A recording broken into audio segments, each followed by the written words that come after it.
যে ওয়েদার পড়ছে ভাই, এই ওয়েদারের মধ্যে তুমি যদি খিচুড়ি না খাও লিটারালি পাপ হবে। বাসায় তো খিচুড়ি প্রায় প্রতিদিনই চলছে, কিন্তু বাসার খিচুড়ি খেয়ে যদি বোর হয়ে একদিন মনে হয় একটু অষ্টব্যঞ্জনের খিচুড়ি খাই, তাহলে ক্ষতি কি?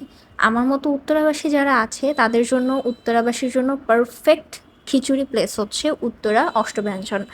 ওদের ভাইরাল যে কম্বোটা, কালাভুনা এবং খিচুড়ি এবং বোরহানির কম্বো, এটা কি মিস করা যায়?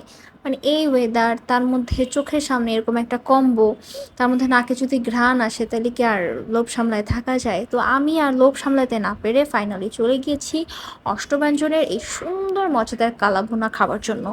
দেখেন, এই অষ্টব্যঞ্জনের খিচুড়ি আর এই কালাভুনা নিয়ে অনেক কন্ট্রোভার্সি আছে। কারো কাছে ভালো লাগে, কারো কাছে অনেক বেশি তেলতেলা মনে হয়। But to be very honest, উত্তরাতে একটা নর্মাল হোটেলে 4 পিস গরুর মাংসের দাম 200 টাকা। সেখানে ওরা ছোট ছোট 7-8 পিস মাংস দিচ্ছে, তার সাথে এতগুলা খিচুড়ি, তার সাথে আবার একটা গ্লাস বোরহানি। সব কিছু মিলিয়ে আমার কাছে মনে হয় যে this is a good deal.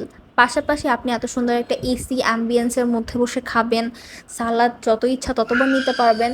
এর থেকে ভালো ডিল আমার মনে হয় আর হয় না। আর যারা অ্যাকচুয়ালি কালাভুনা পছন্দ করে তাদের কাছে এটা ভালো লাগবে। তেলটা ইগনোর করে শুধু ঝোল মশলা এগুলো দিয়ে আপনি খিচুড়িটা নেন, আমি শিওর আপনাদের কাছে ভালো লাগবে। সো ডেফিনেটলি একবার এই ওয়েদারে ভিজিট করবেন।